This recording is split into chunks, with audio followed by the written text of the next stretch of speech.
अस्सलाम वालेकुम dear students, welcome to learning with मुताहिर।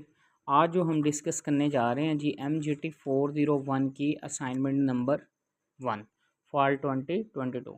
अच्छा, ये फाइनेंशियल अकाउंटिंग 2 है जी आपके पास। इसकी ड्यू डेट्स है जी आपके पास 11 नवंबर।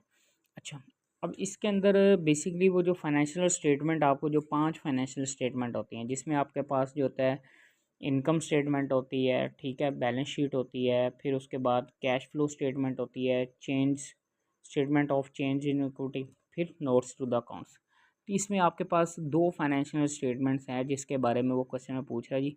Statement of profit and loss account और स्टेटमेंट ऑफ फाइनेंशियल पोजीशन, जिसे हम बैलेंस शीट कहते हैं, ठीक है। अब क्वेश्चन के अंदर उसने जो है ना ट्रायल बैलेंस बताया 31 दिसंबर 2023, ठीक है।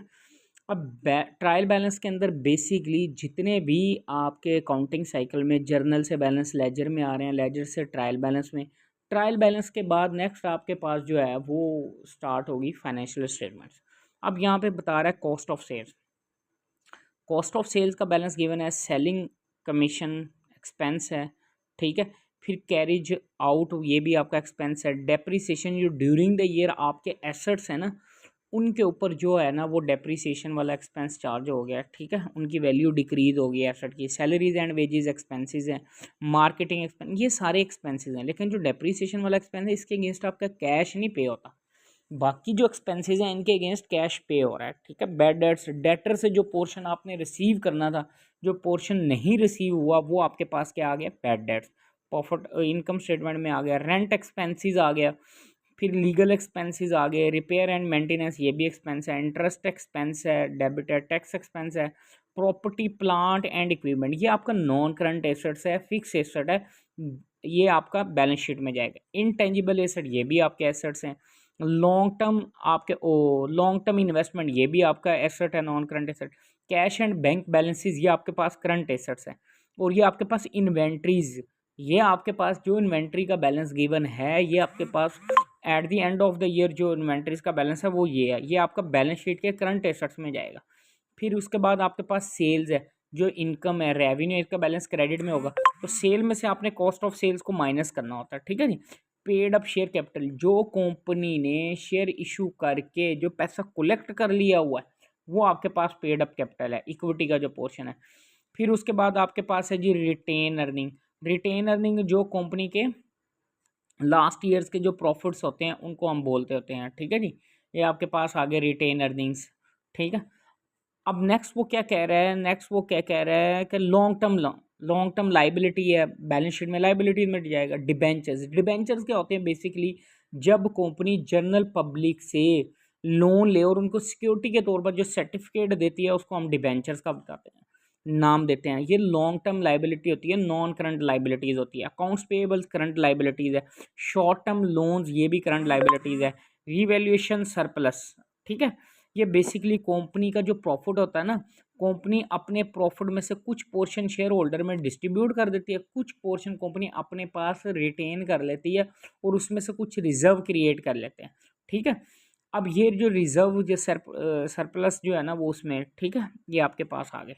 ये आपके पास जनाबे वाला जी। अब वो क्वेश्चन में कह रहा है जी प्रॉफिट एंड लॉस अकाउंट बनाओ और बैलेंस शीट। बस सिंपल सी बात, अब आपने इनकम स्टेटमेंट बनानी है या प्रॉफिट एंड लॉस, उसके अंदर आप सबसे पहले क्या करोगे जी, देखो सिंपल सी बात है, आप सबसे पहले सेल्स लोगे, उसमें से कॉस्ट ऑफ सेल्स माइनस कर दो, ठीक है। सेल्स आपका क्रेडिट में बैलेंस, उसमें कॉस्ट ऑफ सेल्स को माइनस करो, आपके पास आ जाएगा ग्रॉस प्रॉफिट।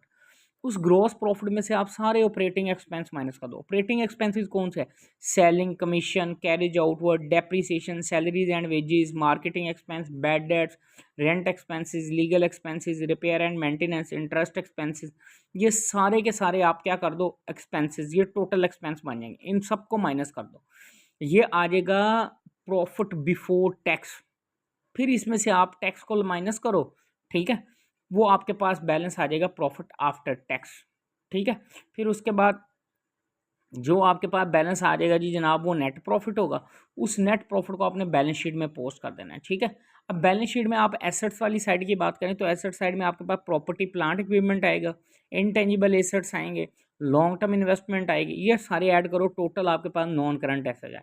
करंट एसेट्स में आपके पास कैश एट बैंक बैलेंस आ जाएगा, इन्वेंट्रीज आ जाएगी, ये टोटल करंट एसेट्स आ जाएगी। तो एसेट साइड का टोटल करो 12,70,000 आ जाएगा। करंट लाइबिलिटीज़ में आ जाओ। अच्छा, इस सब्जेक्ट में किसी बच्चे को कोई प्रॉब्लम आ रही है तो वो मेरे साथ व्हाट्सएप पे कांटेक्ट करे, उसका सब्जेक्ट 100% मैं ये क्लियर करवा दूँ। MGT 101, 402, ACC 501, अकाउंट्स फाइनेंस के जितने भी सब्जेक्ट्स हैं इनके ट्रिक्स इंशाल्लाह आपको 100% क्लियर करवा दें।